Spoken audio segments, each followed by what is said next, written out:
ብዙ ተማሪ ስለሚያልፍ ትምህርት ጥራት የወደቀ ይመስለኝ ነበር። እኔም ትምህርት ዩኒቨርሲቲ አስተማሪ ብቻ በነበርኩ ጊዜ ከአምራችነት የተነጠለ የተቀላጠፈ ሎጂስቲክ ለኪሳራ ነው የሚዳርገው። ልብሳችንን እንኳን አምርተን መልበስ ካልቻል ሀገር ሀብቷን አልተጠቀመችም። ሊትሬሲ ሬት ካያችሁ በዓለም በጣም ዝቅተኛ ከሚባሉት ሀገራቶች መሃል ነው። ሱማሌን ሄዳችሁ ሱዳንን አይታችሁ ጅቡቲን አይታችሁ 89 ነው ፐርሰንት ሊትሬሲ ሬታቸው። የኛ በ2021 ነው 50 የዘለለው። ዩኒቨርሲቲ ውስጥ መማሪያ ቋንቋ የሀገር ውስጥ ቋንቋ መሆን አለበት። እንደ ጃፓን እንደ ቻይና ያው የጃፓናይዘርስ ሙቭመንት ሞር ሎካላይዜሽን ላይ ስለሚያተኩር ብለው ይከራከሩ ነበርና እንዴት ይሁን ብሎ አማርኛን እንደ አንድ የሀገር ውስጥ ቋንቋ ወስዶ ጽፎት ነበር ጋሽ ዮናስ። በጣም ብዙ ነገር ለማየት ሞክሬያለሁ። እኛ ሀገር ያለው ስርዓት በጣም የሚገርመው መጽሐፍ ቅዱስ የሚያነብ ግዕዝ የሚችል ቁርአን የሚያነብ አረቢክ በደንብ አድርጎ አረብኛ የሚያነብ ሰው የኛ ካፕቸር አያደርግም። የኛ ትምህርት ስርዓት ሊትሬት ናቸውም አይላቸውም። የኢትዮጵያ ዩኒቨርሲቲ በሚያመርቱት ምርቶችና በስራ ገበያ ውስጥ በሚያስፈልጉት ክህሎት መካከል ያለውን ግንኙነት ክፍተት አሳይቷል።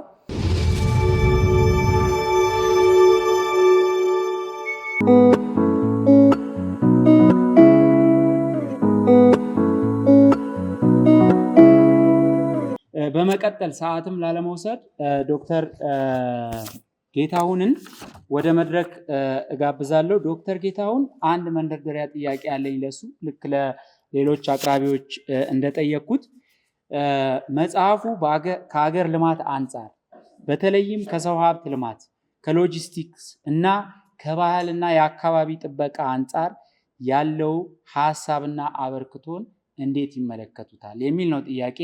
እሳቸውም እነዚህ አሁን በጠቀስኳቸው ሴክተሮች ዙሪያ ሲያገለግሉ በኃላፊነት ቦታዎች ላይም ሲሰሩ ስለነበሩ ያንን ጨምረው ያው ያላቸውን ሀሳብ ያካፍሉናል ማለት ነው። ዶክተር ጌታሁን አጠቃላይ ሳይንስ በአማርኛ ነውና የሚከብድም ነገር አለው፣ ግን ጥሩ ጅማሮ ነው ብዬ ነው የማስበው። እንደዚህ ነው መሆን ያለበት ብዬ ነው የማስበው። እንደ መንደርደሪያ ከተሰጠኝ ጥያቄ አንጻር ለመመለስ ከሎጂስቲክ አንጻር አዲስ ሀሳብ ነው ብዬ ነው የማስበው። ሎጂስቲክስ ሁልጊዜ መቀላጠፍ ሁልጊዜ መስተካከል ያለበት ብቻ ይመስለኝ ነበር። ግን ከዚህ መጽሐፍ የተረዳሁት ከአምራችነት የተነጠለ የተቀላጠፈ ሎጂስቲክ ለኪሳራ ነው የሚዳርገው። ሻጭ ነው የሚያተርፍ ሁልጊዜ። ከአምራችነት የተነጠለ ሎጂስቲክስ ደግሞ ገዢ ነው የሚያደርገው። የሚሸጥ ነገር የለም፣ የተመረተ ነገር የለም፣ ግን ደግሞ መንገዱ ተቀላጥፏል ለመግዛት። ስለዚህ አንደኛው በጣም ልቤን ይዞት የነበረው ሀሳብ ይሄ ነው። በጣም በሚገርም ሁኔታ ነው ያቀረበው። ከሰው ልማቱ አንጻር ከሰው ሀብት አንጻር የቀረበው ነገር እንግዲህ ብልሃት ነው። ይሄ ነገር የብልሃት ክምችት ነው። የሰው ሀብት ልማቱ ደግሞ የብልሃቱ ማከማቻ ካፓሲተር ነው። መጠራቀሚያው ቦታ ነው ማለት ነው። መተላለፊያም ቦታ ነው። ስለዚህ እሱንም በደንብ አድርጎ በጥሩ ሁኔታ አስቀምጧል። ከባህልና የአካባቢ ጥበቃ አንጻር ሁለቱም የሚገናኝ አይመስለኝም ነበር። የአካባቢ ጥበቃ ባለሙያ ነኝ እንደ ባለሙያ እና ከባህል ጋር ብዙ የሚገናኝ አይመስለኝም ነበርና ግን በጣም እንዴት እንደሚገናኝ በነገራችን ላይ በዚህ ምዕራፍ ሊያሳይ የፈለገው ምንድነው?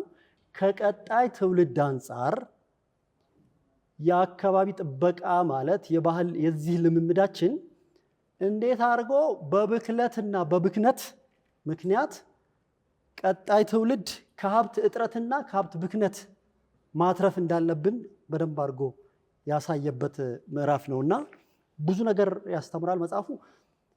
ሌትሊ እንዲሁ ዝም ብሎ ፍላተር ለማድረግ ለምናምን አይደለም። ሌትሊ በጣም በተለይ በአማርኛ የሚጻፉ መጽሐፎች በአንድ ቀን ያዝ አድርጋችሁ ጠንከር አድርጋችሁ መንገድም ላይ ፕሌንም ውስጥ የሆነ ቦታ ስንሄድ እችን መጽሐፍ ባነብ ብለን ሄደን ስንመለስ እንጨርሳለን። ይሄኛው እንደዛ አይሆንም። ኮንሰንትሬት አድርጎ ቁጭ ብሎ ረጅም ጊዜ ወስዶ አንዳንዱ ምዕራፍ አንዳንዱ ቻፕተር ወይም ደግሞ ኢቭን አንዳንዱ ፓራግራፍ መመላለስ ይፈልጋል። በደንብ አድርጎ ማየት አንደርስታንድ ማድረግ ይፈልጋል። እሱን አይቻለሁ። ከሎጂስቲክ ወጪ አንጻር ይህንን ይሄኛው ቻፕተር ሎጂስቲክ ወጪ የመጽሐፉ 8ኛ ምዕራፍ ነው። የ3ኛው ክፍል የመጨረሻ ቻፕተር ነው። በዚህ ፓናል ይሄን ቻፕተር ስመርጥ በአንድ ምክንያት ነው እኔ መረጥኩት። እንደሚታወቀው የመጽሐፉ ደራሲ ዶክተር ብርሃኑ በሻ የኢትዮጵያ የምድር ባቡር ድርጅት ዋና ስራ አስፈጻሚ ነበር ከዚህ ቀደም። ስለዚህ በአካዳሚክስ ውስጥ ያለ ሰው በፖሊሲ ተግባሪነት ሲፈተን እንዴት ነገሮችን እንደሚመለከትና እንዲሁም በቲዮሪና በተግባር የተደገፈ ዕውቀት ሚዛናዊ አቀራረብ ምን ይመስላል የሚለውን ለመማር ካለኝ ጉጉትና እኔም መልሼ አንዳንድ ነገሮችን ካለፍኩበት አንጻር ለማቅረብ ስለምፈልግ እንዴት ያስተምራል የሚለውን ለማየት ስለፈለግኩ ነው። በጣም ብዙ ተምሬበታለሁ። ምዕራፉ የፍጆታ ሎጂስቲክስ፣ የአምራች ሎጂስቲክስ፣ የትራንስፖርት መሰረተ ልማት፣ የባህር ወደብ ጉዳይ የሚያካትት ምዕራፍ ነው። በኢትዮጵያ ያለውን የሎጂስቲክስ ስርዓት አጠቃላይ እይታ ያቀርባል። ይህም ለኢኮኖሚ ልማት፣ ለንግድ አመቺነት፣ የገበያ ውህደት ያለውን ጠቀሜታ አጉልቶ ያሳያል። ቀልጣፋ የሎጂስቲክስ ስርዓቶች ወጪን እንዴት እንደሚቀንሱ፣ እንዴት እንደሚቆጥቡ፣ ተወዳዳሪነትን እንዴት እንደሚያሳድግ እና ለጠቅላላ ሀገር ውስጥ ምርት እድገት አስተዋጽኦ እንዴት እንደሚያበረክትም በደንብ አድርጎ አስቀምጧል፣ አሳይቷል። ብታነቡ ታተርፉበታላችሁ ይህንን ምዕራፍ። የሎጂስቲክ አስፈላጊነት እንግዲህ ቁልፍ ነጥቦች የሎጂስቲክ አስፈላጊነትን በተመለከተ የሎጂስቲክ ስርዓት ከመጓጓዣ፣ ማከማቻ፣ ስርጭት፣ አጠቃላይ የሸቀጦችና አገልግሎት አስተዳደርን የሚያካትት መሆኑን፣ በሚገባ የተደራጀ ሎጂስቲክ አውታር ለኢኮኖሚያዊ ውህደት በተለይም እንደ ኢትዮጵያ ላለ ወደብ ለሌላቸው ሀገሮች እንዴት አስፈላጊ እንደሆነ፣ የሎጂስቲክስ ስርዓት ኢንዱስትሪያላይዜሽን ለኤክስፖርት እና የግብርና እሴት ሰንሰለቶችም እንደሚደግፍ፣ በነገራችን ላይ ከዚህ ከወደብ ለሌላቸው ሀገሮች ሲል ኦብሰስድም መሆን እንደሌለብንም ጭምር ሌላ ፐርስፔክቲቭ ሰጥቶኛል። ወደብ ብቻውን አይደለም፣ ከምርት ጋር እንዴት መታየት እንዳለበት፣ ከአምራችነት ጋር እንዴት መታየት እንዳለበትም በደንብ አድርጎ አቅርቧል። የኢትዮጵያ ሎጂስቲክ ፈተናዎችን በደንብ አድርጎ አይቷል። የኢትዮጵያ ሎጂስቲክ ከፍተኛ ወጪ፣ ቅልጥፍና ጉድለት፣ የመሰረተ ልማት ችግር ያለበት መሆኑን፣ የወደብ ጥገኝነት በተለይም ከጅቡቲ ወደብ ጋር ያለ የትራንስፖርት ወጪን መጓተትን ምናምን የተመለከቱ አንዳንድ ጉዳዮችን በደንብ አድርጎ አሳይቷል። የመጋዘን ውስንነት፣ ስፔሻላይዝ ያደረጉ መጋዘኖችን ጭምር ማለት ነው፣ ደካማ የአይሲቲ መሰረተ ልማቶችን መሳሰሉ ነገሮችን በደንብ አድርገን እንድናይ ይላል። ሌላኛው የአፈጻጸም አመላካቾችና መረጃዎችን በተመለከተ ያቀረበበት በጣም የወደድኩት ነገር ነው። መጽሐፉ ዓለም አቀፍ ኢንዴክሶችንና ምሳሌዎችን በደንብ አድርጎ አሳይቷል። የዓለም ባንክ የሎጂስቲክስ አፈጻጸም ኢንዴክስ የኢትዮጵያን የሎጂስቲክስ አፈጻጸም መረጃ ያቀርባል። እንዲሁ ከራስ አታችመንት ከፍቅር ወይም ከጥላቻ ተነስቶ ሳይሆን ከስታንዳርድ አንጻር እያደረገ ነው ለማሳየት የሞከረው። ከሎጂስቲክ ጋር የተያያዙ መረጃዎችን እንደ ጭነት መጠን፣ የሀገር ውስጥ ምርቶችን ከሎጂስቲክ ጋር የተያያዙ መረጃዎችን እንደ ጭነት መጠን፣ የሀገር ውስጥ ምርት ድርሻን ከ2010 ጀምሮ እስከ ከ2020 አካባቢ ድረስ ያለውን የእድገት መጠንም አሳይቷል። የኢትዮጵያ በሎጂስቲክ ቅልጥፍና በዓለም አቀፍ ደረጃ ዝቅተኛ ደረጃ እንዳላትም ስታንዳርድ አሁንም ስለሚወድ ከመንግስት ጋር አፊሌሽን ስለነበረው የሆነ ከዛ ስራ ጋር የተያያዘ መስሪያ ቤት አስተዳዳሪ ስለነበር ምናምን ሳይሆን ስታንዳርድ እያስቀመጠ ለመተቸት ለማሳየት ሞክሯል። የዓለም አቀፍ ንጽጽሮችም የታዩበት ነው። የኢትዮጵያ የሎጂስቲክ ዘርፍ ከሰሃራ በታች ካሉ ሀገራት ጋር ያለውንም ሁኔታ አሳይቶናል።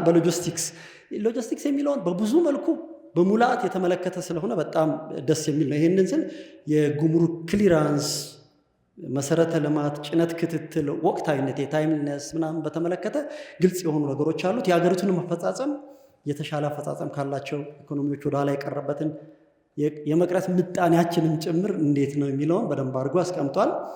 ተቋማዊ መዋቅርና ማሻሻያዎችንም በተመለከተ ኢትዮጵያ በሀገራዊ ስትራቴጂዎችና ተቋም መልሶ ማዋቀር ሎጂስቲክስን ለማሻሻል የምታደርገውንም ጥረት አሳይቷል። የእድገት ተጽዕኖዎችንም እዚህ ጋር የሎጂስቲክ ብቃት ማነስ የኢኮኖሚ እድገትን እንዴት ማነቆ እንዴት እንደሚሆንም በደንብ የታየበት ነው። በአጠቃላይ ምዕራፉ ሎጂስቲክስ ማሻሻል የንግድ ወጪን እንደሚቀንስ፣ የአገልግሎት አሰጣጥን እንደሚያሻሽል እና ኢንቨስትመንትን እንደሚገድብ ጠቁሟል። ይህም ምዕራፍ ሳነብ በጣም ጠንካራ ጎኖቹ ናቸው ብዬ ያየኋቸው አንደኛው አጠቃላይ ሴክተር ሽፋን ቁንጽል የሆነ ነገር ለማሳየት የተፈለገው ነገር ላይ አልተንጠለጠለም። በደንብ አድርጎ በምልአት ለማየት ሞክሯል። የቁጥር መረጃዎቹ ታማኒ ከሆነ ምንጮች ከሚመቹ ብቻ ሳይሆኑ አንዳንድ ጊዜ ማለት የማንፈልገውንም የግድ የሚያስብሉ ነገሮችን ብሎ ለማለፍ አይቷል። ሌላኛው የፖሊሲ ማዕቀፎችና ሀገራዊ ስትራቴጂዎችንም ውህደት ያለው ነው። ኢምፕሊሜንቴሽንም ቲዮሪም ምናምን ብቻ ሳይሆን ከፖሊሲ ኢምፕሊሜንቴሽን ጋር ተያይዘው ያሉ ነገሮችን ሚዛናዊና ተጨባጭ የሆኑ ነገሮች ያሉበት ነው። ስልታዊ የሆነ ግሎባል ቤንችማርኪንግ እየተወሰደ ነው። ከኢኮኖሚ ትራንስፎርሜሽን ከኢንዱስትሪያላይዜሽን ጋር ያለውንም ግንኙነት በደንብ አድርጎ ያሳየ ነው። ለእኔ ፎርዋርድ ሉኪንግ ወደፊት የሚመለከት ነው። መፍትሄ ላይ ትኩረት ያደረገ ነው። ትችት ቀላል ነው። ወደ መተቸቱ ሳይሆን ወደፊት እንዲህ ብናደርግ ይሻሻላል የሚልም ነገሮች በደንብ ተደርጎ የተቀመጡበት ነው። ምሁራዊና ተቋማዊ ታማኝነት ከአካዳሚክስ ቅድም ያልኩት ይሄንን በደንብ አድርጌ ነው። በምዕራፍ ውስጥ በሙሉ የግርጌ ማስታወሻዎቹ የመንግስት ኤጀንሲዎችን ለምሳሌ የኢትዮጵያን ብሔራዊ ባንክ የመሳሰሉትን የትምህርታዊ ጽሁፎችን ጆርናልስ ሬፒተብል የሆኑ ዓለም አቀፍ ተቋማት የዩኤንዲፒ ሪፖርት እና ዓለም አቀፍ የኢኮኖሚክስ ህትመቶችንም ጭምር ነው የተጠቀመው።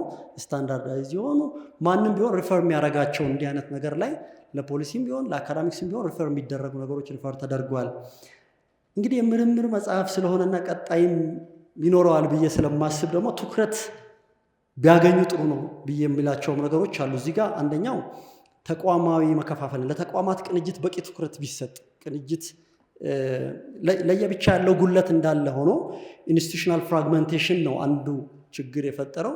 በዚህ በሎጂስቲክስ ውስጥ እንኳን ኢትዮጵያ ውስጥ በጣም ብዙ ተቋማት አሉ እና በጣም እርስ በርስ ያልተያያዙ እርስ በርስ የማይተዋወቁ ተቋማት አሉ። አንዱ ስራውን የሚያከብደው እሱ ነው። ከሱ በተጨማሪ ተቋማዊ መከፋፈል ደግሞ እንዳለ ይገነዘባል በጽሁፉ። ነገር ግን ደግሞ በፌዴራልና በክልል አካላት መካከል ያለውን የቅንጅት ጉድለት እኔ ልምምድ ስላለኝ ነው። ከዚህ ከሎጂስቲክስ ጋር በጣም አንድ ወቅት የአንድ አካባቢ የዞን አስተዳዳሪ ነኝ። የዞኑ ዋና ከተማ ድረስ ይሄዳል ማዳበሪያ 300,000 400,000 ኩንታል አልፎ የዞኑ ዋና ከተማ ይሄድና ከዛ ደግሞ ወደ ኋላ 60 ኪሎ ሜትር ይመጣል። ለምን? እዛ ገቢ ወጪ ምናምን መደረግ ስላለበት የሆነ ይባልና ማለት ነው። በጣም ተራ ነገር ነው የሚመስለው፣ ግን በስሌት ሲታይ የማዳበሪያን ዋጋ በአንድ ኩንታል እስከ 15 ከ20 ብር መቀነስ ይችላል በዛ ዘመን ማለት ነው። እንደዚህ አይነት እይታዎች ከዞን ከክልል ይሄ ለምንድን ነው የሆነው? የዛኔ ፌዴራል ለክልል ነው የሚያስረክበው፣ ክልል ለዞን ነው የሚያስረክበው። ማወቅ ያለባችሁ ይሄንን አሁን ታወራ የደቡብ ክልል ግብርና ቢሮ ያለው ዲላ ነው። ዲላ መሄድ አለበት፣ ደቡብ ኦሞ መሄድ ያለው ማዳበሪያ ማለት ነው። የተቋማት ፍራግመንቴሽን እነዚህን ነገሮች ቢያይ የአካባቢና ማህበራዊ ዘርፎችን ከሎጂስቲክስ አንጻር ቢያይ ጥሩ ነበር ብዬ አስባለሁ። ይሄም ማለት ነው አሁን እንደሚታወቀው የዚህ የግሪን ሎጂስቲክስ ኮንሰፕት በጣም አየር ላይ የመጣ ነው። ትራንስፖርቴሽን ታክሴሽን ተጀምሯል። የሺፕመንት ታክሴሽን፣ የፕሌን ታክሴሽን ጭምር የመጣበት ስላለ ካያችሁ የፕሌን ቲኬት ጭምር ስንቆርጥ የካርበን ፉትፕሪንታችን ምናምን እየተባለ ነው እና ሎጂስቲክስም እንደዛ ስለሆነ ሰውም ሰልጥኖ ደግሞ ምን ያህል ካርበን የወጣበት ትራንስፖርቴሽን ተጠቅሞ ነው የመጣው የሚልም ነገር ስላለ እሱንም ቢያይ ለቀጣይ የግሉ ሴክተር ሚናም በትንሹ ተዳስሷል። ደካማ የግል ተሳትፎን ያውቃል መጽሐፉ። ደካማ የግል ተሳትፎ እንዳለ ያውቃል፣ ይረዳል።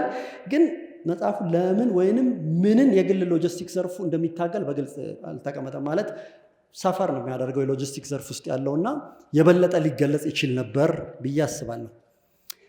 ሁለተኛው የሰው ሀብት ልማት የሚለው ቻፕተር ነው ያየሁት። ይሄኛው ቻፕተር 9 ላይ ያለው ነው።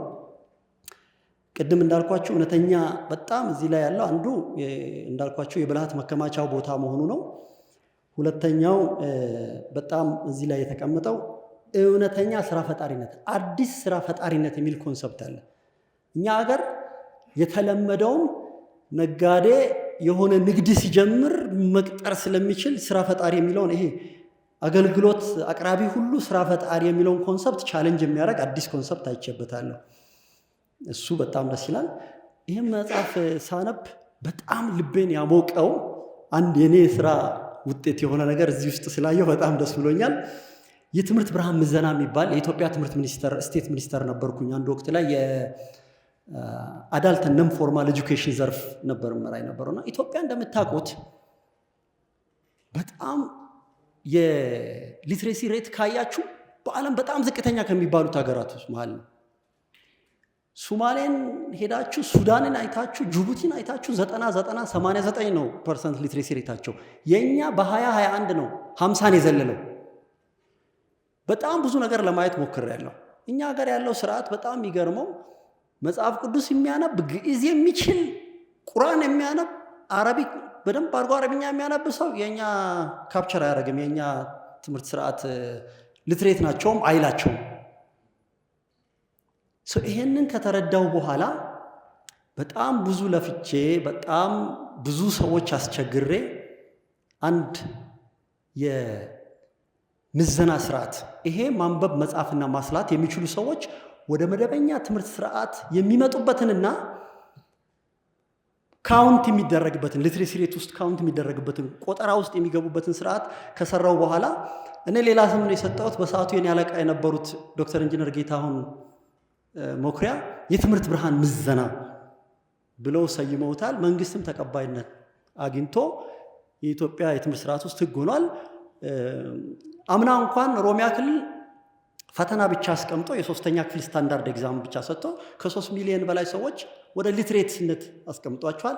አሁን ሰሜን አካባቢ ያለው ግጭት አንዳንድ ነገር ሲረጋጋ መጽሐፍ ቅዱስ የሚያነብ ግዕዝ የሚያነብ አማርኛ የሚያነብ ሰው በሙሉ እዚህ ውስጥ ተመዝኖ ማለፍ የሚችልበትና ሊትሬሲ ውስጥ ካውንት ማድረግ የሚችልበትን ስርዓት አለውና በጣም እንዴት አድርጎ እንዳየው በጣም ደስ ብሎኛል ለራሴ።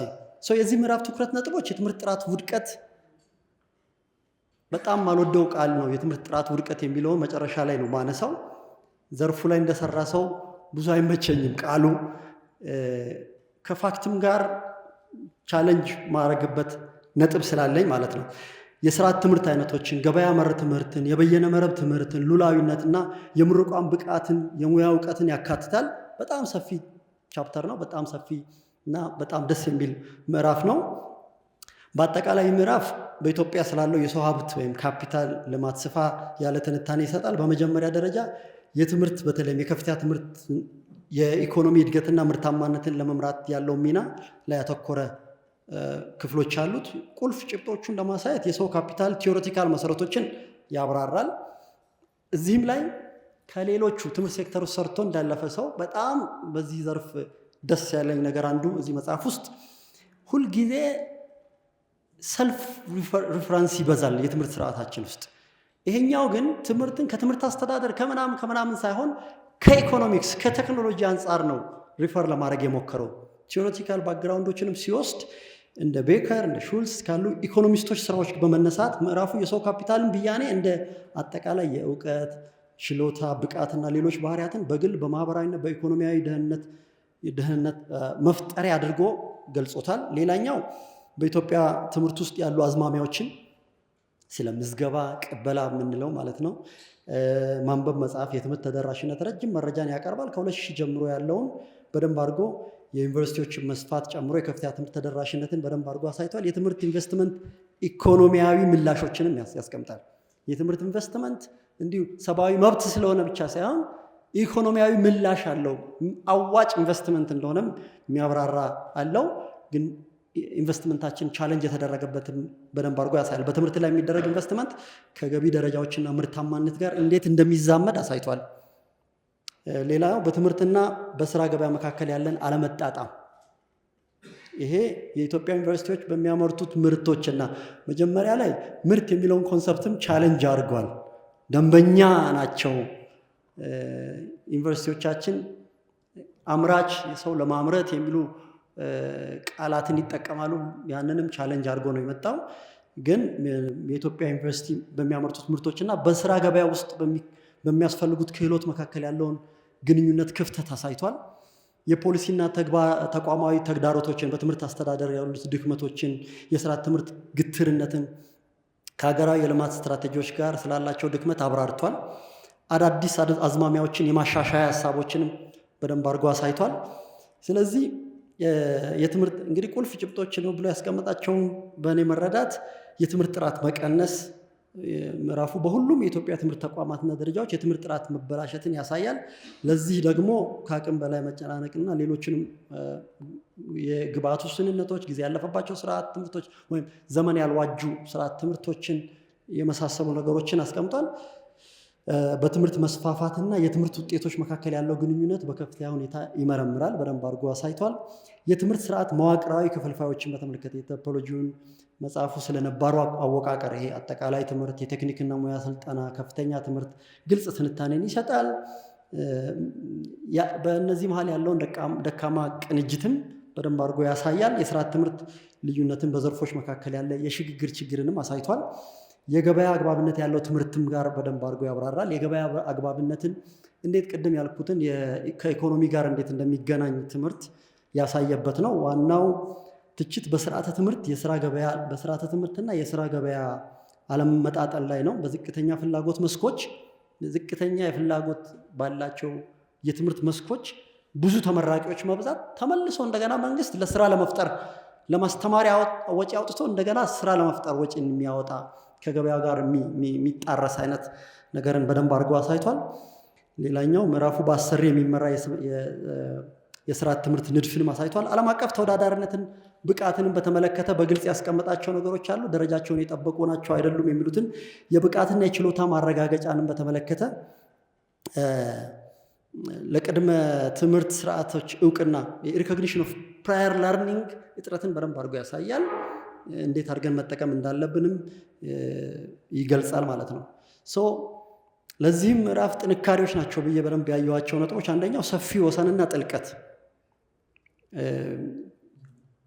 ይህን ምዕራፍ ስናነብ 11 12 ምዕራፍ ካለው ቻፕተር ውስጥ መጽሐፍ ውስጥ አንድ ምዕራፍ የምናነብ ሳይሆን በራሱ ደብዙ በቂ ነው ቢቀርብ በበቂ ሁኔታ ነው። ምዕራፉ ትምህርትን ከሰራተኛ አቅም ወይም ከጉልበት ኢኮኖሚ እና ፈጠራ ጋር ያገናኛል። የእውቀት ባለ ብዝሃ ዲሲፕሊን እይታን በደንብ አድርጎ አሳይቷል።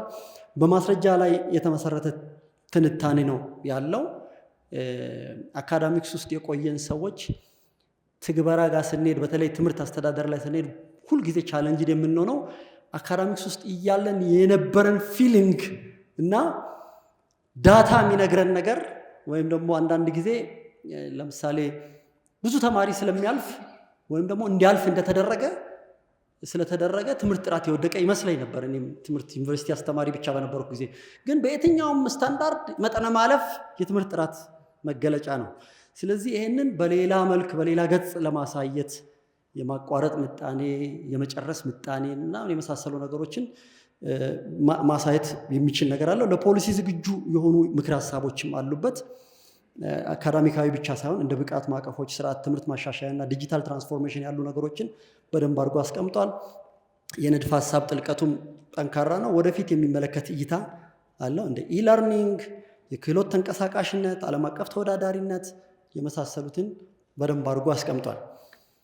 እዚህም ላይ ተጨማሪ ትኩረት ቢያገኙ ብዬ የምላቸው ሀሳቦች አሉ። ከዛ በፊት ቅድም ያልኩትን የዚህ የትምህርት ጥራት ውድቀት የሚለው ነገር ሁልጊዜ የሆነ ነገር የነበረ አሁን የወደቀ የሚለው ለማረም ስለማይመች፣ ጥራት ማለት በራሱ ደግሞ አንድ ጉዳይ ለተመረተለት ለታለመለት ዓላማ ብቁ መሆንን ስለሆነ የሚያሳየው የዘንድሮ ተማሪ የዘንድሮ ትምህርት ለዘንድሮ ገበያ ብቁ ሰው ማብቃት ስላለበት የዘንድሮ ገበያ ከሚፈልገው ስታንዳርድ አንጻር ኳሊቲ አንጻር ሙሉ አልሆነም እንጂ ከነበረበት ነገር አሁን ዝቅ እያለ እንደወረደ ተደርጎ የሚደረገው ኮምፓሪሽን ትክክለኛ ምላሽና እይታ አይሰጥም።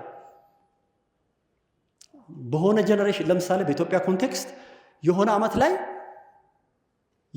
ማትሪክ የወደቀ ተማሪና በሆነ ዓመት ላይ ዘንድሮ ማትሪክ የወደቀ ተማሪ ሁለቱ ወይም ዘንድሮ ዩኒቨርሲቲ የገባ ተማሪና ካቻምና ዘንድሮ ዩኒቨርሲቲ የገባ ተማሪ እኩል እይታን እኩል ነገርን አይገልጽም። እኔ ትምህርት ሚኒስቴር ሰርቶ እንዳለፈ ሰው ነገራችሁ በአብዛኛው ዩኒቨርሲቲ የምናሳልፍ የነበረው ሰው ኳሊቲ ስለወደቀ ብቻ ሳይሆን ከምንም ጋር በማይገናኝ ሁኔታ ለምሳሌ ከረጅም ዘመን በፊት ጀምሮ በአስመራና በአዲስ አበባ ዩኒቨርሲቲዎች ግቢ ውስጥ ባለ አልጋ መጠን ነበረ ተማሪ መጠን ማለፍ የሚወሰን የነበረው።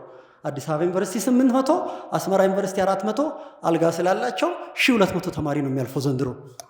ካት ፖይንቱ የሚመጣው በሱ ነው ማለት ነው። የዛን ዓመት የወደቀ ተማሪ በሙሉ ጥራት የለውም ማለት ልክ አይመጣም ማለት ነው። የሆነ ዓመት ላይ ኢንቴክ ካፓሲቲ ከፍ ስላለ መግቢያ 3-4 ይሆናል። የሆነ ዓመት ላይ 3 ይሆናል። ይሄ እዚህ ዲስከሽን ውስጥ ከገባንም ስለማንወጣ አንደኛው ከውድቀት የሚለውን ኮንሰፕት ማልወድበት ምክንያት ይሄ ነው። ሁለተኛው ስታንዳርድ እንዳንመለከትን አሁን ምን የጎደለብን እንዳለ እንዳናይም ስለሚያደርገን ጭምር ማለት ነው። በዚህ ምዕራፍ ላይም የተደራጀ ቢሆንም ቢታይ ብዬ የማስበው ነገር አንደኛው የስርዓተ ጾታና የፍትሃዊነት ክፍተቶችን በተመለከተ ለምሳሌ ጾታ መሰረት ያደረጉ የትምህርትና የስራ ገበያ ልዩነቶች የትንታኔ ልዩነት አለ። ይሄም ብዙ ልዩነት ስለሚያመጣ በትንታኔ ቢካተት። ሌላው የክልሎችን የከተማ ገጠር አለመመጣጠን፣ ኢቭን አሁን የትምህርት ተደራሽነትን አንደኛው ቻሌንጅ የምናደርገው ከመንግስት ጋር ማንስማማበት የትምህርት ተደራሽነት። አንደኛ ደረጃ ትምህርት ተዳርሷል። ስንት ፐርሰንት? 100%። ምንድነው ስታንዳርዳችን? የዩኔስኮ ስታንዳርድ በ2.5 ኪሎ ሜትር የ7 ዓመት ልጅ ትምህርት ቤት ካደረሰ ይላል። እኛ ግን በቀበሌ ነው ያልነው። አንዳንዱ ቀበሌ 20 ኪሎ ሜትር ነው፣ አንዳንዱ ቀበሌ 15 ኪሎ ሜትር ነው። ስለዚህ የትምህርት ቤቶች ብዛትም ከተሞች ላይ ሰብሰብ ያለ ነው። በጣም ብዙ ትምህርት ቤቶች በትንሽ ራዲየስ ያሉበት ነው። ስለዚህ እነዚህ ነገሮችን የክልልና የከተማ የገጠር አለመመጣጠን፣ ክልልና ክልል ጋር ያሉ ይሄንን ኮምፓሪሽን መስራት ብዙ ነው። አንዳንዴም አቺቭ የማናደርገው ነገር ከዚህ ጋር የተያያዘ ስለሆነ ለምሳሌ አርብቶ አደር አካባቢዎች ላይ የአንደኛ ክፍል የመጨረስ ምጣኔ እንኳን እስከ 27-28% ድረስ ዝቅ የሚልበት ቦታ አለ። አንዳንድ ቦታ ላይ ከተማዎች ላይ ደግሞ አንደኛ ክፍል የመጨረስ ምጣኔ 98% ነው። ስለዚህ ሌሎችም ነገሮች ኮምፓሪሽኖች ቻፕተሩ ጠንካራ ስለሆነና ለመተቸት ስለሚመች ነው እያልኩ ያለሁት ማለት ነው። ሌላኛው የግሉ ዘርፍና መደበኛ ያልሆነ ትምህርትን በተመለከተ ነው። መደበኛ ያልሆነ ትምህርት እዚህ ሀገር ውስጥ ኦቨርሉክ ተደርጓል። ኮምፐንሴት ለማድረግ ለምሳሌ ደርግም ቢሆን ኮምፐንሴት ለማድረግ የሞከረበት የመሰረት ትምህርትና በጣም በከፍተኛ ፍጥነት የእኛ ሊትሬሲ ሬት ከፍ ያለበት ዓመት ያ ዘመን ነው። ያም ቢሆን የመደበኛውን ትምህርት ቀርቶ በተፋጠነ ሁኔታ ሰጥቶ ነው የሆነ ነገር ማንበብ መጽሐፍ ላይ ያተኮረ ነው። ፋንክሽናል ሊትሬሲን የመሳሰሉ ነገሮች ጋር ትኩረት አይሰጥም። ስለዚህ የኢመደበኛ ትምህርትን የግል አሰሪዎች ሚናንን በተመለከተ ገዢ ብቻ ናቸው። አሰሪዎች ገዢ ናቸው። ለራሳቸው የሚሆን ትምህርት አስተምሮ የመቀበል ኃላፊነት እንዳለውም ጭምር አይወስድም። ተች ነው። ዩኒቨርሲቲን አንደኛ ደረጃን ምናምን የሚተች ነው እንጂ ስለዚህ ፋንክሽናል ሊትሬሲ ጋር የሄደ የእነሱን ተሳትፎ ማሳየት የሚችል ነገር ቢኖር በተለይ ከኢኮኖሚክስ አንጻር ቢያይ ጥሩ ነው ብዬ ነው። የትግበራ ፍኖተ ካርታም ከዚህ ጋር ተያይዞ ቢቀርብ ጥሩ ነው ብዬ አስባለሁ። በጣም የሰው ሀብት ልማት በጣም ዲቴይል የሆነ ሰፊ ቻፕተር ነው። በዚህ መልኩ ነው ለማየት ሞክረው። የመጨረሻው ባህልና የአካባቢ ጥበቃ ነው። እዚህ ላይ በጣም የቀጣይ ትውልድ ጉዳይ የሀብት እጥረትና ብክለትን ማስወገድ መቀነስ እንዴት አድርጎ ቀጣይ ትውልድን ብቁ እንደሚያደርግ የሚያሳይ ነው። በመጽሐፉ 4ኛ ክፍል ውስጥ የሚታይ ምዕራፍ በጥልቀት ያልተመረመረ እስካሁን ድረስ ነገር ግን የዘላቂ ልማት መሰረት ገጽታን ያሳያል። የባህል ሚና በአካባቢ ጥበቃ ላይ ያለውን ሁኔታ ይዳስሳል። ምዕራፉ የኢትዮጵያ ቀጣይነት ያለው የወደፊት ዕጣ ፈንታ በአካባቢያዊ ቀጣይነት በባህላዊ አግባብነትና በተቋማዊ ዝግጁነት ላይ እንደተመሰረተ ያሳያል። ኢንቫይሮንመንታል ሳስቴናቢሊቲን ታሳቢ የማያደርግ ንግድ፣ ታሳቢ የማያደርግ ስራ፣ ቢዝነስ፣ ኢኮኖሚ ፌል ያደርጋል፣ ሳስቴናብል አይሆንም የሚል ነው። በጣም ስለዚህ እዚህ ላይ አንዱም በጣም ደስ ያለኝ ሆም ብሎ ራሱን ከቴክኖክራሲያዊ ወይም ከጠባብ የኢኮኖሚክስ ቋንቋ በማራቅ አካባቢያዊ እድገት ከዴቨሎፕመንት ወይም ከቁሳዊ ግስጋሴ አንጻር ብቻ ሳይሆን በማንነት፣ በእውቀት፣ በእሴት፣ በስነ ምህዳር ኃላፊነት መነጽርም እድገትን ማየት ተገቢ እንደሆነ ያሳያል ማለት ነው። እኛን የሚመስል እድገት፣ የእኛን ባህል የሚመስል እድገት፣ የእኛ ማህበረሰብ የሚቀበለው እድገት ምን መሆን አለበት የሚለውን በደንብ አድርጎ አሳይቷል። በአራት ንዑስ ክፍሎች የተደራጀ ሲሆን እያንዳንዳቸው የባህል መሸርሸር፣ አዲስ ስራ ፈጣሪነት፣ በአካባቢያዊ ዘላቂነትና በአእምሯዊ ንብረት ባለቤትነት መካከል ያለውንም ነገር በደንብ አድርጎ አሳይቷል። እንግዲህ እዚህ ጋር አስፈላጊነቱንም ተግዳሮትም እንዳለው ጭምር በደንብ አሳይቷል። የምዕራፉ ቁልፍ ጭብጦች የሚባሉት አንደኛው የባህል መሸርሸር ነው። እዚህ ጋር ባህል ቋሚ ወይም በባህሪው ወግ አጥባቂ ነው የሚለውን ሀሳብ ይሞግታል። ወግ አጥባቂ ብቻ አይደለም። ባህል ማለት ቃል በቃል አንድ ቦታ ላይ ምን ብሏል? የአርኪኦሎጂካል አይነት ነገር ወደ ኋላ የኛ ፕሪዘርቭ ለማድረግ ባህላችን የሚፈልገው ፕሪዘርቭ ለማድረግ ለመጠበቅ ለምናምን ብቻ ሳይሆን ልናድግበትም ጭምር ነው። ገቢ ልናገኝበትም ጭምር ነው። እስከነ ዩቲዩብ ገቢ ድረስ ምናምን አናሊሲስ ተሰርቶበታል ማለት ነው። የኛ ባህል ገቢ ማመንጨት መቻል አለበት። ዝም ብሎ የሚጠበቅ የሆነ ሚኒስቴር መስሪያ ቤት ተቋቁሞለት ስቴት ሚኒስትሩ ክቡር ስቴት ሚኒስትሩ እዚህ ስላሉ ጥበቃ ብቻ አይደለም፣ ምርት ነው፣ ለግብአት ይሆናል የሚለውን ነገር በደንብ አድርጎ አሳይቷል ማለት ነው። ባህልን እንደ ልማት አንቀሳቃሽም ያያል፣ እንደ እንቅፋት የሆነበትን ቦታ ለይቶ ያስቀምጣል። እንዴት መታረም እንዳለበትም ያሳያል። ወደ ማንነት መሸርሸር የሚዳርጉ ውጫዊ እሴቶችን ያለ ትችት መቀበልን ያስጠነቅቃል። እንዲህ ዝም ብሎ ዘመናዊነት ነው በሚል ብቻ መምጣት የለበትም በሚል ያሳያል። ለለውጥ እየመረጡ ጠቃሚ የሆኑ የሀገር በቀል እውቀቶችን መቀበል እንዳለብን ያሳያል። ልማትን ለመደገፍ የባህላዊ ልምዶችን ስልታዊ በሆነ መልኩ ዳግም ማሰብን በደንብ አድርጎ ያበረታታል። ቁልፍ ጉዳዩ እዚህ ጋር ባህል ማህበረሰባዊ እሴቶችን፣ ባህሪያትን፣ የፖሊሲ አቅጣጫዎችን በንቃት ይቀርጻል። በአጠቃላይ ባህል የኋላ ታሪክ ብቻ አይደለም የሚለውን በደንብ አድርጎ አሳይቷል። አዲስ ስራ ፈጣሪነትን በተመለከተም እዚህ ጋር በፈጠራ በስራ ፈጣሪነት በአካባቢ ባህላዊ አውድ መካከል ያለውን ግንኙነት በደንብ አሳይቷል። ከሀገር ውስጥ ማላመድ ይሄ ሎካል አዳፕቴሽን ውጪ ሞዴሎችን ማስመጣት ፈጠራን እንደሚያዳክም ያስጠነቅቃል። ያው እንግዲህ እኛ የዓለም አቀፉ ምዝገባ ምንድን ነው የሚባለው አባል አይደለንም፣ ወይንም አባል ሆነናል ፈርመናል፣ ግን ደግሞ ከአባልነት ባለፈ ኢንፎርስመንት ላይ ክፍት ስለሆንን የኛም ፕሮዳክት የሆኑ ነገሮች ሌሎች ሀገሮች ላይ እየተጠበቁ አይደለም። ከሌሎች ሀገራትም የሚመጡ በተለይ ከዚህ ከቅጂ መብት ጋር ምናምን ጋር የተገናኙ ነገሮችን በደንብ አድርጎ አስቀምጧል። ፕሮቴክሽን ያስፈልጋቸዋል፣ ወደዛ መሄድ ግዴታም ነው የሚለውን በደንብ አድርጎ ያሳያል። ስለ ተቋማዊ ድጋፍ፣ የትምህርት አግባብነትና የፋይናንስ አቅርቦትን በተለይ ለወጣቶች በተመለከተ ለውይይት ክፍት የሆኑ ነገሮች አሉበት። ፈጠራ በህብረተሰቡ ባህላዊና ተቋማዊ አካባቢ ላይ የተመሰረተ ነው፣ የቴክኖሎጂ ወይም የንግድ ሞዴሎች ጉዳይ ብቻ አይደለም የሚለውን ማለት ነው። ከባህል ከፐርሰፕሽን ጋር የተገናኘ ነገር አለው የሚለውን ነው። ሌላኛው የአካባቢ ጥበቃና ዘላቂ ልማት ጋር የተገናኘው ነጥብ ነው። የአካባቢና የሰውን ጤና የሚሰዋውን እድገት ማዕከል ያደረገ ሞዴልን ይወቅሳል፣ መቆም አለበት ይላል። የሰው ጤና የአካባቢ ጤናን አሁን ካላቆምን ሌሎች በሄዱበት መንገድ ዘላቂ የሆነ እድገት መሄድ ስል እንደማንችል የኢትዮጵያን ያስመዘገበቻቸውን ነገሮችን በዚህ ያስቀምጣል። ግን ለዘላቂነት በእሴት ላይ ተመሰረተና በባህል ላይ ተመሰረተ አቀራረብን ያበረታታል። ለወደፊት ትውልዶች የተፈጥሮ ሀብቶችን የመጠበቅ ግዴታ የአሁን ትውልድ ግዴታንም በደንብ አድርጎ ያብራራል። አካባቢም በቴክኒካል ዘርፍ ብቻ ሳይሆን እንደ ጋራ የስነ ምግባር ኃላፊነት መኖር አለበት። ኢንቫይሮንመንታል ፕሮቴክሽን ከዚህ አንጻር ያስቀምጣል። መጨረሻ ላይ የአእምሯዊ ንብረት መብቶችና ባለቤትነትን በተመለከተ በግልጽ ያስቀመጣቸው ነገሮች አሉ። የአእምሯዊ ንብረት ጽንሰ ሀሳቦችን አጠቃላይ እይታ ያቀርባል። የባለቤትነት መብት፣ የቅጂ መብት፣ የንግድ ምልክቶችን በተመለከቱ ያሉ ጉዳዮችን በደንብ ይገልጻል። በነገራችን ላይ የኛ አይነት የእድገት ደረጃ ላይ ያሉ አገሮች ቻሌንጅ የተደረጉበትን የኮቪድ ጊዜ ነጥብ በጣም ታች የሚያደርግ ነገር አለው። የኮቪድ ጊዜ እንደምታውቁት የአእምሯዊ ውጤቶች ንብረት መብቶች መከበር አለባቸው። ግን ደግሞ ለጋራ ጥቅም ሲባል ኮምፕሮማይዝ የሚደረጉበት ሜካኒዝም መኖር አለበት። ለምሳሌ የኮቪድ ቫክሲንን በተመለከተ ጥበቃው መልካም ሆኖ ግን ሞኖፖሊን ፈጥረው ክትባት እንዳናገኝ ሆኗል። ክትባትንም ስናገኝ ደግሞ ለእኛ የሚሆን አይደለም። በኔጌቲቭ 17 ዲግሪ ሴንቲግሬድ ላይ ፕሪዘርቭ የሚደረግ እንደኛ ፓወር ኢንተርሚታንት በሆነበት ሀገር ውስጥ ትሮፒካል ቴምፕሬቸር ባለበት እኛን የማይመስል ወይም የእኛን ነባራዊ ሁኔታ የማይመስል ቫክሲን ከብዙ ልፋት በኋላ ነው የመጣው።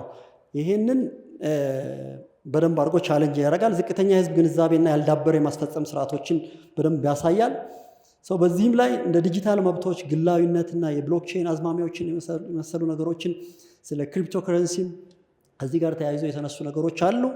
የአእምሯዊ ንብረት ጥበቃ ስርዓቶች ካልዳበሩና በሰፊው ግንዛቤ ውስጥ ገብቶ በባህል ደረጃ ካልታወቁ ፈጠራ ሊዳብር አይችልም የሚል ፍሬም የሆነ አቋም አለው። የምዕራፉ ጥንካሬዎች አሁንም በልማት ጥናቶች ላይ የተመሰረተ እውነተኛ ባህላዊ እይታ ይኑረን ይላል። ምዕራፉ የእድገት አስተሳሰብን በአካባቢ ባህል እሴቶችና አገር በቀል እውቀቶች ስርዓቶች ላይ ያስቀምጣቸዋል። ይህም እንግዲህ እንዲሁ ዘመናዊነት ብቻ ተደርጎ እንዳይታይ ወይም ደግሞ ወደፊት የሚመጣ ነገር ባህል ከዘመናዊነት ጋር የሚቃረን ሀሳብ ተደርጎ እንዳይታይ የሚለውን በደንብ አስቀምጧል። የባህል ፈጠራና የአካባቢ ጥበቃ ህግጋት መሰረቶችን በአንድነት ማቅረቡ አዲስ ፐርስፔክቲቭ የባህል ልምምድ ጉዳይ ካልሆነ አካባቢ ጥበቃ ብድግ ብሎ አንድ ቀን የሚመጣ አይደለም። ከአመራረት ስልት ጋር ከኢኮኖሚክስ ጋር ይያያዛል፣ ወደፊትና ወደ ኋላ ማለት ነው። የፖሊሲና የስርዓት ትምህርት ግንዛቤዎችን በመስጠት የኢትዮጵያ ወቅታዊ ሁኔታን በተመለከተ እይታን ይሰጣል። ነባራዊ ሁኔታዎችን በደንብ አድርጎ አስቀምጧል። ከዓለም አቀፍ አዝማሚያዎች ጋር የተያያዘ ሚዛናዊ እይታም አለ። መጨረሻ እንደ መደምደሚያ ምዕራፉ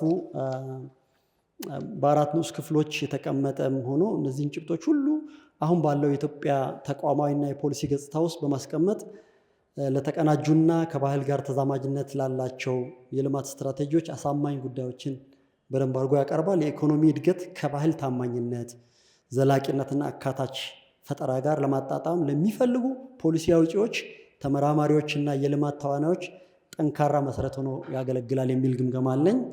አመሰግናለሁ። ትሬድ ዲፊሽንሲ፣ ስቴት ዲፊሽንሲ ተወርቷል። የምሁራን ችግርስ ታይቷል ወይ? ምሁራን በሚመለከታቸው ጉዳይ ላይ ሲለያዩ እናያለን። ለምሳሌ ካስታወሳችሁ 2012 እና 13 ላይ አዲስ አበባ ዩኒቨርሲቲ ተመርቀው ሁለቱም ለው ነው ያጠኑት። አንደኛው መቀሌ ነው ያለ፣ አንደኛው አዲስ አበባ ነው ያለው። በተመሳሳይ ርዕሰ ጉዳይ ላይ የሚያወሩት እጅግ በጣም የተራራቀ ጉዳይ ነው የሚያወሩት። ስለዚህ ልክ እንደነ ጋድራስ ገብረ ሕይወት ባይከዳኝ እንደነ አምባሳደር ብርሃኑ ድንቄ አይነት እውነታውን የሚያወሩን የምሁራን ችግር አይታያቸውም ወይ? የስነ ጽሁፍ መሰረታዊያን ተጽፏል። ልክ እኔ የማስበው ምንድን ነው የኢኮኖሚክስ መሰረታዊያን አያስፈልገንም ወይ? የሕክምና መሰረታዊያን አያስፈልገንም ወይ? በዚህ ጉዳዮች ላይ መጽሐፍ እስካሁን አላየውም እና በዛ ታማኝ ሆኖ ፕሮፌሽኑን መጽሐፍ እንዳለበት አምናለሁ። ሌላው የተቋሞቻችን ባህል በተመለከተ ነው። ሪሊ ተቋሞቻችን ባህላቸው ፈጠራንና እውቀትን የሚያበረታታ ነው ወይ? የተቋማችን ባህል ማንን ነው የሚመስለው? ግለሰብን አይደለም ወይ የሚመስለው? ሚስተር ኤክስ ሲመጣ ሚስተር ኤክስን ቁርጥ የሚመስል ተቋም ይሆናል። ሚስተር ኤክስ ሲሄድ ደግሞ የሚመጣውን ሰውዬ ነው የሚመስለው። እንደዛ ተሆኖ ሀብትን በሀገር ደረጃ ማሰብ ይቻላል ወይ? አማሃ ሙልጌታ እባላለሁ። ከአዲስ አበባ ዩኒቨርሲቲ ነው። ከብሬ ጋር ያው አንድ ትምህርት ክፍል ነን እና ዛሬው መጀመሪያ ሁለት ማመስገን የምፈልገው የኢትዮጵያ ሳይንስ አካዳሚ እና ዋሊያ መጽሐፍን ነው።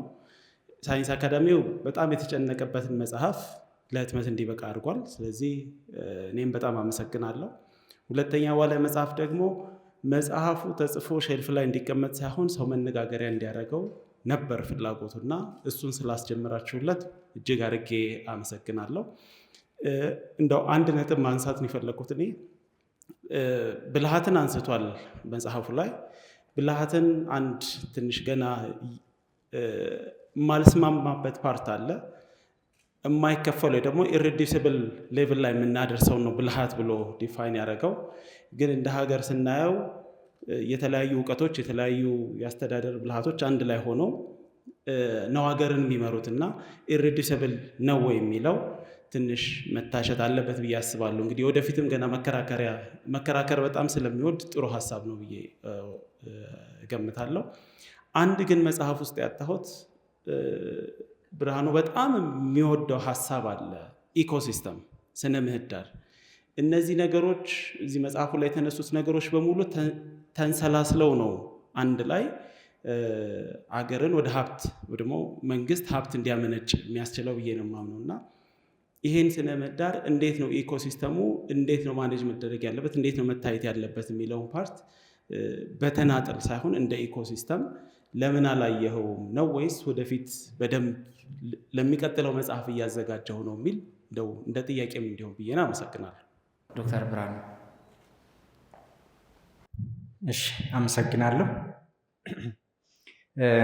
እኔ እንኳን ያው ብዙ ለማመስገን ነው እንጂ የተዘጋጀው ጥያቄ ለመመለስም ተጨማሪ ነገርም ለማድረግ ብዙም ሀሳብ አላረኩም። ግን አሁን ከተነሱት ነገሮች የዚህ የትርጓሜ ጉዳይ እንግዲህ ያው ወደ አማርኛ ሲመጣ ያለው ጣጣ ይሄ ስለሆነ በደንብ እንደዚህ የተለያዩ አማራጮች ሊቀርቡና የተሻለ አማርኛ ልናገኝለት እንችላለን የሚል ተስፋ ነው ያለኝ። የዚህ የቆዳው ጉዳይ የተወሰነ ያስቀመጥኩት ነገር አለ። በተለይ ወደ ውጭ እንዳንልክ የሚያግድ ሕግ አለ።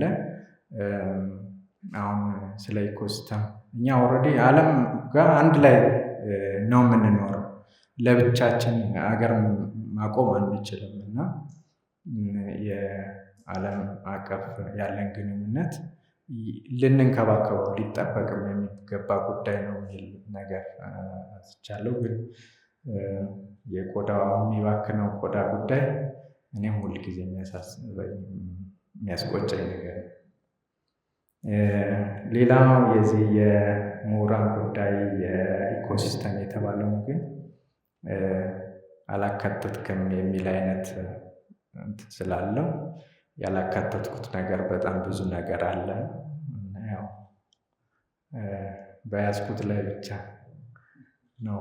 ወደፊት ምናልባት እንግዲህ የበረታ ይቀጥልበታል። ከዚህ ግን እንደው ከገምጋሚዎች የተሰጡ በጣም ብዙ የሚያበረታቱ ልብ የሚያሞቁ ነገሮች ቢኖሩም እንደ ወደፊት ሊሰራባቸው የሚችሉ ነገሮች የተጠቀሙ ክፍተቶችም አሉ። በእርግጠኝነት በጣም ብዙ ክፍተት እንደሚኖረው እኔም አውቃለሁ እና እነሱ አመሰግናለሁ ለተሰጠኝ አስተያየት። ግን የተወሰኑ ነገሮች ሁለት ነገሮች አጠር አድርጌ የምናገር የምፈልገው አንደኛ በማዘጋጅበት ጊዜ መጽሐፍ ይሄ አንድን ጉዳይ በእኛ ሀገር አሁን በተለይ በዚህ ዘመን በብዙ ነገር ሊተረጎም ይችላል።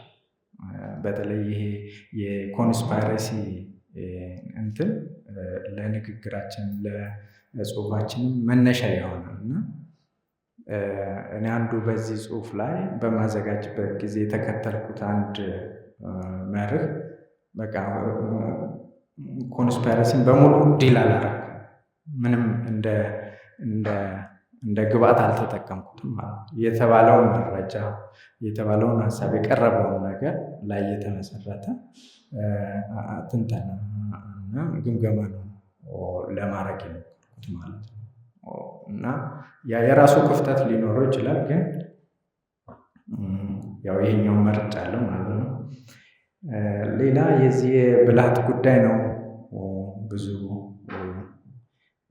ግልጽ አይደለም። እሸቴ እንዲያውም ገና አልተወለደም የሚል ነገር ብሏል። ግን እንደው የተወሰነ ብዙ እኔ ማብራራት አልፈልግም የዚህን የብልሃት ጉዳይ። ምክንያቱም አንዴ ከጀመርኩ ማቆሚያ ያለው ነገር አይመስለኝም። ግን እንደው ባጭሩ የሀብት የሚባለው ያው የጂዲፒ የሚባለው አጠቃላይ ሀገራዊ ምርት እና የነፍስ ወከፍ ገቢ ነው። ይሄ በቃ የታወቀ የሀገር ሀብት ልኬት ነው። አሁን ቅርብ ጊዜ ደግሞ የዓለም ባንክ በግብአትም ይለካል በሚል በተፈጥሮ ሀብት ማለት የመሬት ማዕድን እነኝህን የመሳሰሉ ሌላ የሰው ሀብት ካፒታል እና ከካፒታል እና የፎረን ከረንሲ ሪዘርቭ ነው። ስለዚህ ሀብት የሀገር ሀብት በግብአት የሚለካል በምርት የሚለካል የሚለው የታወቀ የምንከተለው አካሄድ ነው ማለት ነው። ሁሉም ሀገሮች የሚከተሉት ነው። በዓለም አቀፍ ደረጃ የሚታወቀ ነገር ነው ማለት ነው። እኔ ግን ያመጣሁት ግብአት ወደ ምርት የሚቀየርበት ቢታወቅም ባይታወቅም የሆነ ነገር አለ፣ ያን ብልሃት ይባላል የሚል ነው እና ይሄ ብልሃት የሚለው ከሊንጉስቲክ ዴፊኔሽን የዘለለ ጉዳይ ነው። ማቴማቲካል እንትን ነው፣ ኮንሰፕት ነው ለእኔ ማለት ነው። ሌላም ቃል ልጠቀመው ይችል ነበረ እና ይህንን ደግሞ የካታጎሪ ቲዮሪ የሚል ዴቨሎፕ እያደረገ ያለ የሂሳብ ዘርፍ አለ። ከዚያ ላይ ነው ያመጣሁት ማለት ነው እና በዚህ በካታጎሪ ቲዮሪ ግብአቱን ወይም ምርቱን ሳናቅ ሁለቱን የሚያገናኘውን ነገር እንደ ማቴማቲካል እንትን ኦፐሬት ማድረግ ይቻላል። መደመር፣ መቀነስ፣ ኢንቴግሬት ማድረግ፣ ዲፍረንሺየት ማድረግ፣ ማኒፑሌት ማድረግ እንችላለን የሚል ነው እና በዚያ ላይ የተነሳ ሀሳብ ነው። እንግዲህ ወደፊት ይበልጥ እንሄድበታለን ብዬ አስባለሁ። ይህን ካልኩ እንግዲህ ወደ መጨረሻ እንትን እያልን መልሼም ላልመጣ እዚህ መድረክ ላይ ጊዜም ስላለቀ ማመስገን እፈልጋለሁ። በተለይ ኢትዮጵያ ሳይንስ አካዳሚ ፕሮፌሰር ተከተለ፣ ኤዲተር የቴዎድሮስን ቴዲን እና ሙሉ ሰራተኛውን በጣም አድርጌ አመሰግናለሁ። እዚያ ያልሄድኩበት ጊዜ የለም። የሚደረግልኝ እንክብካቤ፣ አቀባበል ልዩ ነው እና ሁሉንም ማመስገን እፈልጋለሁ። ዛሬ ደግሞ ፕሮፌሰር ማስረሻ እዚህ ተገኝተው የነበረውን ሂደት እንዴት እንደጀመር እንዴት እንደሄድንበትን ገለጹልኝ። በጣም እጅግ አድርጌ አመሰግናለሁ። ባይዞይ እኔ ፕሮፌሰር ማስረሻ ባያሳመኑኝ ኖሮ የመጀመሪያውን ሪቪው እንደሰጡኝ ኔጌቲቭ ነው ብዬ ነው ሪቪው የተሰጠኝ ኔጌቲቭ ነው። ስለዚህ በቃ ፕሮሲድ አላደርግም የሚል ነው እና እሳቸው ጋር ቢሮ እዚህ 4 ኪሎ ሄድኩኝና ምንድን ነው የምትሉት? ይህን ነገር እኔ የማይሆን ከሆነ ተወዋለሁ ነገር ስላቸው፣ አዎ ግን ያው ተስፋ 50% እንዲያው ከበዛ 60% ሊሆን ይችላል። ግን እኔ ግን የምነግርህ እንድትቀጥልበት ነው፣ እንድታቆም አልፈልግም የሚለውን በደንብ አድርገው ያሳመኑኝ እሳቸው ናቸው እና ከዚያ በኋላ ኒርሊ 2 ዓመት ነው ያጠፋው ሌላ ስራ ሳልሰራ ማለት ነው እና ትልቅ አስተዋጽኦ ነው። ሁልጊዜም በዚህ ስለረዱኝ አመሰግኖታለሁ። ዋልያ መጽሐፍትም ይሄን ዝግጅት ይህን አዳራሽ ስላዘጋጀልን አመሰግናለሁ። ይትባረክ ዋለልኝ አላየሁትም። እሱም በጣም ብዙ ነገር ነው ያገዘኝ። መሐመድ ካሳ ሀሳብ ይህን ውይይት የመድረክ ውይይት ያስፈልጋል በሚል መጀመሪያ አካባቢ እንደዚሁ ረድቶኛል። አቅራቢዎችን አወያዩን ፋሲልን፣ ጋሽ መሐመድን፣ እሸቴንና ጌታሁን እጅግ አድርጌ አመሰግናለሁ። እንግዲህ የመጣችሁም እኔ ትልቅ አክብሮት አለኝ። እዚህ መጣችሁ ይህን ለታደማችሁ አመሰግናለሁ። በስተመጨረሻ ነባች፣ ቻሌ፣ መሳይ ለደገፋችሁ ሁሉ ምስጋና ያቀርባል። አመሰግናለሁ። በጣም እናመሰግናለን።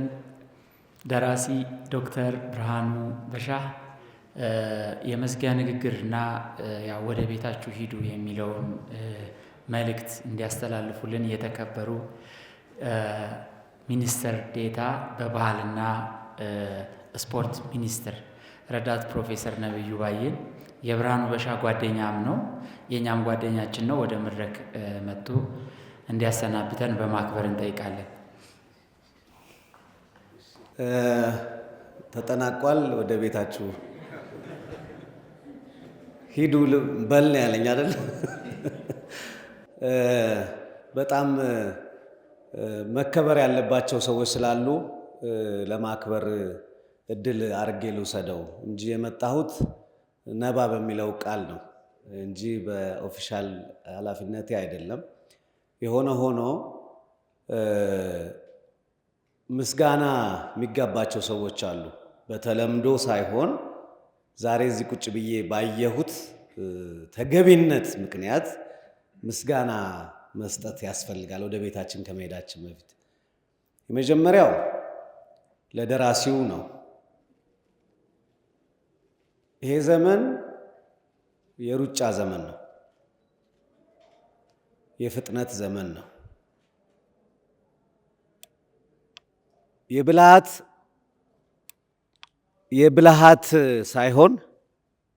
የብልሃት ሳይሆን የብልጠት ዘመን ነው። እናም እሱ የሚወደውን ሐሳብና ቃል ብልሃት የሚለውን ለመጠበብ እና ለሀገር ለማሰብ እንደ ብርሃኑ ደግሞ ወጣት ሆኖ በተለይ ለማሰብ በጣም የተለየ ተፈጥሮ ይፈልጋል እና ብርሃኑ የተለየ ተፈጥሮ ያለው ሰው ነው። በጣም አስተዋይ ነው፣ አሰላሳይ ነው። አንዳንድ ጊዜ ስንነጋገር ከሱ ጋር በታይም ወደ ኋላ ሄድኩ ነው የሚመስለኝ። ለምሳሌ ከነ ጓለ ጋር አላውቃቸውም፣ በህይወት መጽሐፋቸውን ነው የማውቀው። የከፍተኛ ትምህርት ዘይቤ የጻፉም ትልቅ ምሁር ናቸው። ኢትዮጵያ ሬዲዮ በአጋጣሚ ለስራ በነበርኩበት ድምፃቸውን ሰምቻለሁ። በጣም ከብርሃኑ ጋር ይቀራረባል። እንደው መስማት የሚችል ሰው ቢኖር እርጋታው፣ የቃላት አጣጣላቸው፣ ሁኔታቸውና ይደንቀኛል።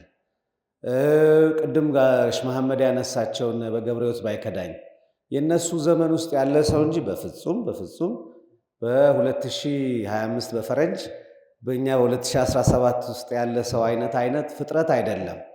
ስለዚህ ይህን ፍጥረት በእንደዚህ አይነት ቀናት አነስ ያልን ሰዎች ብንሆንም አመስግነን መለያየት አለብን በምክንያት። ለምን? አስተዋይ ሰው ስለሆነ። ከወጣቶቹ እዚህ በጣም ትልልቅ አስተዋዮች አሉ፣ እያየናቸው ያደግን ዩኒቨርሲቲ ውስጥ ስንማር ስናስተምር፣ እነ ፕሮፌሰር ተከተል የሳይንስ አካዳሚ አባላት፣ እነ ፕሮፌሰር ማስረሻ፣ እዚህም የሌሉት የሳይንስ አካዳሚ አባላት። ለምሳሌ እኛ የእነሱ አባል የነበረው መምህራችን አባተ መኩሪያ ስለ ሳይንስ አካዳሚ ትልቅነት፣ ስለ ሰዎቹ ታላቅነት ሁሌ የሚነግረን በክፍላችን ሲያስተምረን የነበረ ሰው ነው። እንግዲህ እነሱ ታላቅነትን ይዘውታል። ይሄ ግን ወጣት ሆኖ እንዲህ አይነት የማይቆረጠምን ሐሳብ ለመቆርጠም ዳርቻ የሌለውን የእውቀት ዩኒቨርስ ለማሰስ መጣር፣ ሐሰሳ የሚባለውን ነገር መሞከር በጣም ትልቅ ልብ ይፈልጋል እና የዚህ ልብ ባለቤት ስለሆነ አመስግነነው ነው መለያየት ያለብን። ዝም ብለን እንደ ቀልድ አንድ የሆነ የሳይንስ መጽሐፍ ነበር። እዚህ ቤት ብዙ መጽሐፍ ይመረቃል፣ ብዙ አይነት ነገር አለ። አንዳንዱ ስሜትን ይነቃል፣ እዚህ ጉዝባምፕ ይሰጣችኋል፣ ግጥም ይጻፋል፣ ልቦለድ ይነበባል፣ ስሜታዊ ኢሞሽናል ኤክስቴንሽናችንን የሚኮረኩሩ ብዙ ነገሮች እዚህ ቤት ይመረቃሉ። ይሄ ደግሞ እንደዛ አይደለም። ያፈጠጠ እውነትን፣ ሀገር፣ ምንውል የምናድርበትን፣ ምንራብ የምንጠማበትን፣ ምንጣላበትን ነገር ከስር ከመሰረቱ ቆፍሮ ለመናገር የፈለገ ልጅ ነው። ይሄ በወጣትነት በጣም ሩቅ ነው እና ይሄ ስለሆነ በምክንያት እናመሰግነዋለን። ስለለመደብንና የሆነ ሰዎች ኃላፊ ሆነ እንግዲህ ዛሬ የጻፉት ደራሲያችን በጣም ትልቅ ምስጋና በሚለው አይደለም፣ በቁም ነገሩ ምክንያት እናመሰግነዋለን። 2 ቅድም ሐሳብ እንድንሰጥበት ያስቻለ የሳይንስና የምርምር አማርኛ ደግሞ ስለሞከረ ይሄ ሙከራ የምረቃውን ቀን ጠቀስ አድርጌዋለሁ። ነጋሽ ዮናስ አድማሱ ዶክተር ዮናስ አድማሱ አማርኛ ለኮሌጅ ደረጃ የሚል መጽሐፍ አለው። ጋሽ ዮናስ ነፍሱን ይማረውና ዩኒቨርሲቲ ውስጥ መማሪያ ቋንቋ የሀገር ውስጥ ቋንቋ መሆን አለበት እንደ ጃፓን እንደ ቻይና ያው የጃፓናይዘርስ ሙቭመንት ሞር ሎካላይዜሽን ላይ ስለሚያተኩር ብለው ይከራከሩ ነበርና እንዴት ይሁን ብሎ አማርኛን እንደ አንድ የሀገር ውስጥ ቋንቋ ወስዶ ጽፎት ነበር ጋሽ ዮናስ። ከዛ ኋላ ደግሞ ብዙ ሰዎች እንደዛ ሙከራ አላቸው። አንድ ሰው ደግሞ ሁሌ ኢንትረስት የሚያደርገኝ ሰው አለ። አግኝቼው አላቅም በአካል ሰገላዊ አማርኛ የሚል መጽሐፍ የጻፈ ሰው ነው። ሰገላዊ አማርኛ ይላል እና ምን ማለት መሰላችሁ? ሰገል ታውቃላችሁ? የሰገል ሰብአ ሰገልን ታውቃላችሁ? ሰብአ ሰገል ማለት የጥበብ ሰዎች ናቸው አይደለም? ስለዚህ ከሱ ወሰደና ሰገል የምትለዋን የጥበብ አማርኛ ማለቱ ነው። እሱ ጥበብ ብሎ ደግሞ ሰገል ብሎ የሚለው እሱ ሳይንስን ኢን ጀነራል ምርምርን ኢን ጀነራል ሰገል ይለዋል። እና አሁን እዛ ውስጥ በጣም አንዳንዶቹ በጣም ያስቁንም ነበር፣ እንወያይባቸው ነበር። ለምሳሌ ዶክተር የሚለውን ቃል ዲባቶ ይለዋል። ዲባቶ ምን መሰላችሁ? ዲበ ግዕዝ ነው የበለጠ ማለት ነው። አቶ ያው አቶ ነው። ስለዚህ ከአቶ የበለጠ ማለት ሲፈልግ ዲባቶ። አሁን ለምሳሌ ይህንን መጽሐፍ የጻፈልን ዲባቶ ብርሃኑ ነው ማለት ነው። ወይም እዛ የሚቀርጸኝ ዲባቶ መሳይ ነው፣ ዲባቶ ደበበ እያልን እንደማለት ማለት ነው። እና አንዳንዱ በጣም ኢንትረስቲንግ ነው፣ ብዙ ያወያያል። ቋንቋ ደግሞ በጣም ላቭሊ ነው እንደምታውቁት፣ ለውይይት ይመቻል። ግን ነገሩን ማረጉ ራሱ ትልቅ ነገር ነው እና ብሬ ሳይንስን በአማርኛ ለመግለጽ በሀገር ውስጥ ቋንቋ ለመግለጽ ያደረገው ጥረትም እንዲሁ ምስጋና ይገባል። ሶስተኛው ደግሞ በመጽሐፍ ውስጥ በተንጸባረቁት ጭብጦችና በተለይ ደግሞ ቅድም ወንድሜ ማን እንደሆነ አልሰማሁም፣ ግን ወደኋላ ሲነሳ ነበር ስለ በይነ ዲስፕሊናዊ አፕሮች፣ ስለ ኢንተርዲስፕሊነሪ አፕሮች ስናነሳ ሁልጊዜ መቼም ጓደኛችን ወዳጃችን በጣም ትልቁ ወጣት ልበለው መሰል አሁን ግን ትንሽ አንጋፋ ሆኗል፣ ቴዎድሮስ ገብሬ ሁልጊዜ የሚመራመርበት ነገር ነው ስነ ጽሁፍን። እሱ አሁን በኢንተርዲስፕሊነሪ መንገድ ይመለከታል፣ በበይነ ዲስፕሊነራዊ መንገድ፣ በፍልስፍና፣ በሪሊጅን፣ በፖለቲክስ፣ በሁሉም አይነት ያየዋል፣ በቋንቋ፣ በሊንጉስቲክስ በመሳሰለ። ብርሃኑ ደግሞ ይሄን የሀገር ጉዳይ በኢኮኖሚክስ፣ በኢንዱስትሪያል ኢንጂነሪንግ፣ በሳይንስ፣ በፖለቲካ፣ በምርት ሂደት፣ በማኔጅመንት፣ በብዙ ዲሲፕሊኖች አይቶታል እና እዛ ውስጥ ሲነካ እኛም የምንውልበትንና የምንሰራበትንም ነገር ሳይነካው የሄደ እንዳይመስላችሁ። ምሳሌ እኔ አሁን የገባሁበት መስሪያ ቤት ውስጥ መጀመሪያ ላይ ከሰማኋቸው ነገሮች አንዱ የዕደ ጥበብ ልማት የሚል ነው እና እዛ ጋ አሁን የመጀመሪያው ቃል የቋንቋ ኪሪዮሲቲ ስላለኝ ለምንድነው ዕደ ጥበብ ያላችሁት አልኳቸው። ያቀረቡልኝ ሰዎች እና ምን እንበለው ሲሉኝ ጥበበ ዕድ ነው የሚባለው አልኳቸው። እንዴት አሉ። እንዴ ዕደ ጥበብ ማለት እኮ የጥበብ እጅ ማለት ነው እንጂ ገብቷቸዋል ቃሉ። ኤኒዌይ ግን ደግሞ በቋንቋ ደግሞ አንድ ነገር ከተለመደ ወዲህ ደግሞ እንደገና ማስፋታት ቢሳሳትም ማፋታት አይገባም የሚል ደግሞ ትምህርት ስለተማር እሺ ዕደ ጥበብ ምንድን ነው ንገሩኝ፣ ምን እንደው የምትሰሩት? ጋምቤላ እንደዚህ የሚሰሩ እናቶች አሉ፣ ሶማሌ እንደዚህ የሚሰሩ እናቶች አሉ፣ አማራ ክልል አሁን አዊ ዞን ውስጥ የአለላ ጥበብ ይሰራል እና እሱን ለማዳበር ይሄን እየሰራን ነው እያሉ ብዙ ፕሬዘንቴሽን ሰጡኝ። ሽሮ ሜዳ ያሉትን ዌቨርስ እና ጋሞ ያሉትን ዌቨርስ ፕሮቴክት ለማድረግ እንዲህ አይነት ነገር እየሰራን ነው ሲሉ እውነት ነው የምላችሁ፣ በቃ እንደው በጣሪ እንዴት ይወደኛል እንደዚህ አይነት ቦታ የወሰደኝ ነው ያልኩት። ብዙ ነገር መስራት የሚቻል ስለሆነ የብርሃኑ መጽሐፍ ላይ ይሄ ያለ ስለ ሱፍ ያወራል። ለምሳሌ አሁን እዚህ ቤት ያለን ሰዎች በሙሉ ማለት እችላለሁ እንደው አላቅም የተወሰነ ኢምፖርትድ ልብስ ነው ያደረግነው ማለት ወይ በደህናው ጊዜ ኢምፖርትድ ነው ወይ ደግሞ ተለብሶ የተላከልንም ሊሆን ይችላል፣ እግዚአብሔር ነው የሚያውቀው። ብቻ በሆነ መንገድ ከውጭ የመጣ ነው። ይሄ ያሳስበዋል። እሱ እንዴት አይነት እኮ ያለ ዕድሜው ምን አይነት ሀሳብ ውስጥ የሚገባ ሰው ነው ታውቁት። ልብሳችንን እንኳን አምርተን መልበስ ካልቻል ሀገር ሀብቷን አልተጠቀመችም። ይሄ ብልሃት ያስፈልገናል። አሁን ቀላል ነው ይመስላል። ለምን ጃኬቱ 1000 ብር ወይ 2000 ብር ወይ ምናምን ከደሞዛችን ምናምን ነው እንገዛዋለን። ምንም አይመስለንም፣ እንቀጥላለን። የገዛነውን እንቀጥላለን። ለልጆቻችን እንገዛለን፣ እንቀጥላለን። ምንም አይመስለን ይሆናል። ግን ኮሌክቲቭሊ ሀገርን ጥገኛ ያደርጋል። ብልሃት ቢስ ነው፣ ብልሃት የለውም ይሄ ነገር ብሎ ይጨነቃል።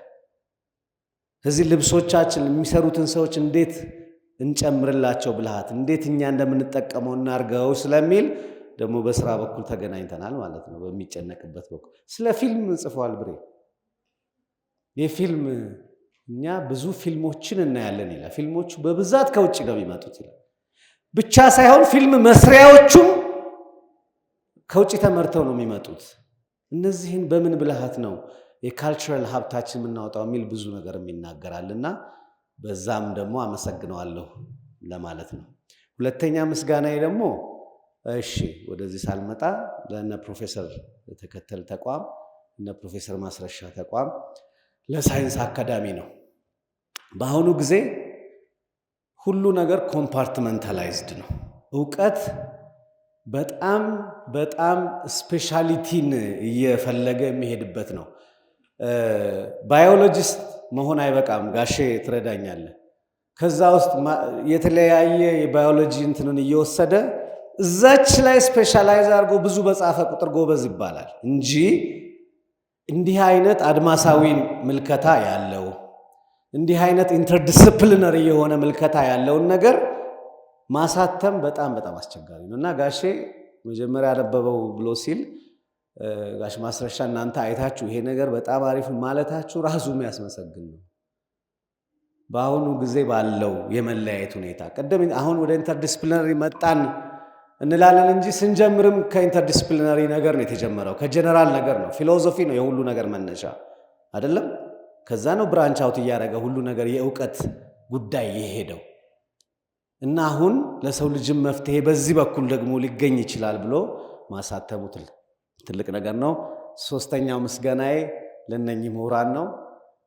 ይሄንን መጽሐፍ እዚህ ቤት 20 ሰው 40 ሰው 30 ሰው ይመጣል ብለው አይደለም የተነተኑት። ካያችሁት ለኔ it's an amazing reading of that book and ደግሞ በጣም የተለያየ የጋሽ መሐመድ ማይክሮፎኑ እንደውም እኔ እንኳን እዚህ ስለነበርኩ እንኳን አልኖረም ብያለሁ። ቀስ ብሎ እንዲሰማኝ አርጎኛል። በሱ ቶን በሱ ፕሬዘንቴሽን ሁኔታ ጋሼን ስለማቀው ሁሉ ጊዜ ጠጋ ብለን ነው የምንሰማው። ጠጋ ብለህ ስትሰማ እንደዚህ ንጥር ያለ ነገር ትሰማለህ እና ወረቀቱን ሁላችሁም ብታነቡት ደስ ይለኛል። በጣም ተዘጋጅቶ የሰራው ነገር ሐሳብም የሰጠበት እሸቴ በጣም በጣም እሱ የሚገርም አይነት ፐርስፔክቲቭ ሰጥቶ ነው የተመለከተው መጽሐፉ። አብረውም እንደማስተማራቸው የበለጠ ፍንትው ያለ ነገር እንዲያሳይ የሚያደርግ ፕሬዘንቴሽን ነበረ። ዶክተር ጌታሁንም በጣም ሰፊ ከራሱ ከኢንቫይሮንመንታል ሳይንስ ብቻ ሳይሆን ከትምህርትም ከባህልም ከብዙ አይነት አንጻር አድርጎ ነው ያቀረበልን እና በጣም ስለተዘጋጁበት እኛን አክብረው ደራሲውን አክብረው በደንብ ተዘጋጅተው ስለመጡ እንደ ቀላሉ ባናይና ብናመሰግናቸው ደስ ይለኛል። ዲባቶ ፋሲል ደግሞ በደንብ አድርጎ ስለመራልን እንደዚሁ አመሰግናለሁ።